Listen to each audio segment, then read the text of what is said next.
Welcome, this is Simon from Strategised Financial Modelling.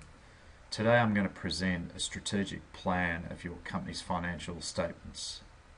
As per my article, Consolidating Your Company's Financials for its Strategic Plan, I'll be able to present to you in a very concise but thorough perspective your ability to consolidate your company's financial statements across all of its different asset classes, different projects and different subsidiaries, no matter if it's in the same jurisdiction or not.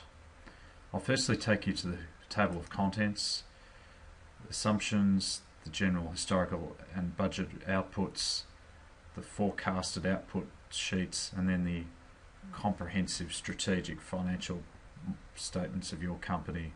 Then I'll provide a dashboard summary, and then at the back of the model, the ancillary worksheets such as the model import sheets, lookup tables and error checks. Just quickly take you to the assumptions.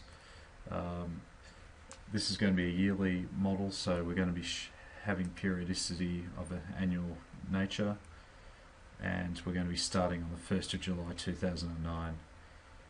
General is just essentially our business unit names, and the beauty is that by defining their names, we'll have seamless accuracy across our entire financial model. We don't need to worry about misspelling mistakes or anything such as that, or any confusion.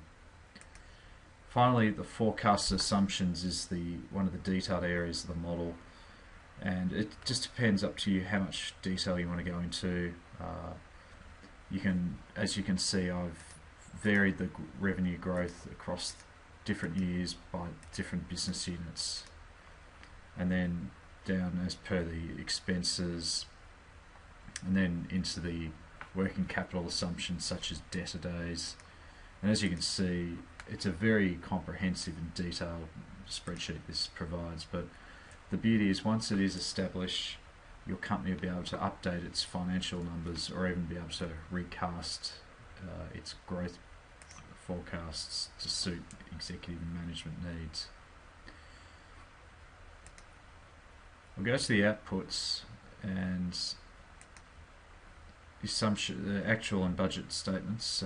These are simply just our historical numbers as per our model import sheets, as I discussed.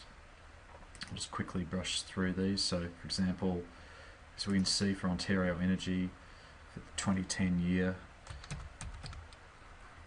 we're sourcing it simply from our 2010 actuals model import sheet. Now, as I discussed in the article, companies may have differing formats depending if it's actuals or budget numbers, which I'll quickly show you. The beauty of our model is that it seamlessly imports all of these different formats into the worksheet, and if needs be, we can easily update, for example, our budget numbers at a later date. So you can see I have the detail which we need. If we want to, we can drill down into that. It's fairly self-explanatory for anyone who understands financial statements. We can even see NPAT, net profit after tax, by different business units. Moving over to the business balance sheet, the same again, as per the standard balance sheet. And just remember the importance of error checks. It's quite easy to make simple errors in importing financial numbers into your model. So as you can see here, total assets 10.9 million, and that's reconciling back to our 2012 budget numbers. And evidently with the cash flow statement, which is fairly self-explanatory. The key area evidently for a strategic plan is the forecasting capacity. This is a very, very detailed area of the financial model, and I can't stress how important it is to undertake this in a very concise and methodical manner. You see I have the base case. This may be a bit over the top to some, but it provides us the capacity, if we want to undertake a worst case scenario or average case scenario and fold that into our strategic model. So as you can see here, we have our opening balance, revenue, cash receipts, and the closing balance to arrive at our forecasted accounts receivable, and likewise for inventory and other items on the balance sheet.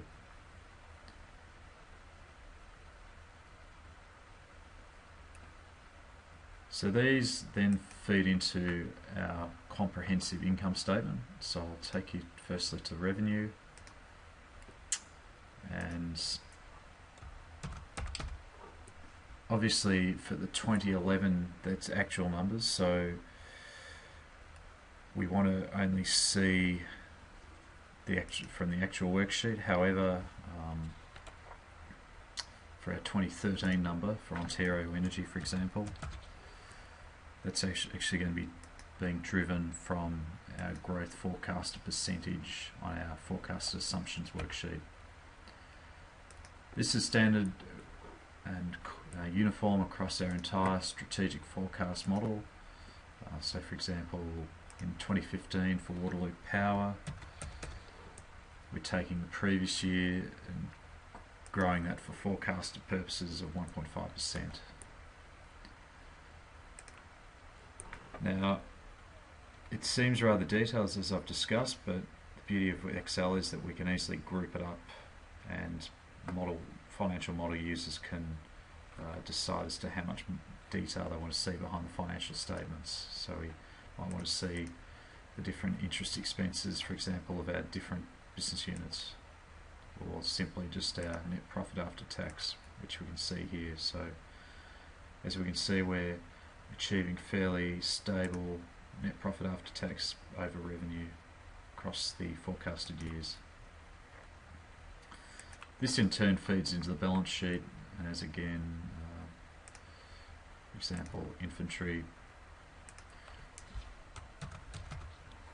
This is a forecasted period, so we're going to be taking the number straight out of our forecasted output worksheet as opposed to actual numbers if it was for 2010, 11 or 12 financial year.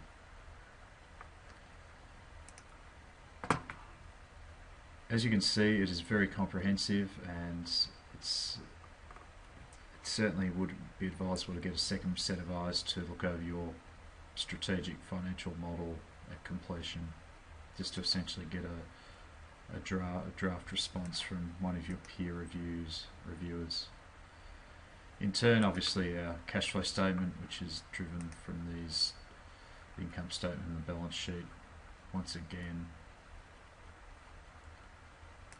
you can see the detail behind our, so for example 2014, you can see for Waterloo Power it's generating about over $600,000 in revenue for the year. As a sense check, I always like to do the indirect cash flow statement. As we can see for 2015, our net increase in cash is $180,000, which is what we have again down here, and also the capital providers cash flow reconciliation. So once again, 361,000. Finally, as I discussed in the article about consolidating companies' financials for its strategic plan, by building such a seamless model, we can undertake sensitivity scenario analysis or just simple dashboard analysis.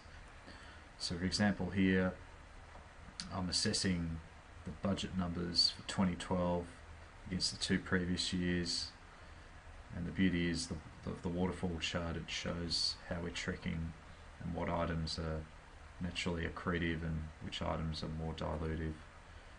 If I want to, I can easily go right ahead, look out to 2022, and as we can see, our earnings net profit after tax is fairly stable. So is our free cash flow. Just going back to the table of contents, as I've discussed, it's important with the appendices to maintain a discipline with your import sheets. Currently I'm importing budget numbers, but if I wanted to, I could easily import actual numbers once they become available. So there you have it. That is a strategic financial plan for your company's financial statements. Thank you.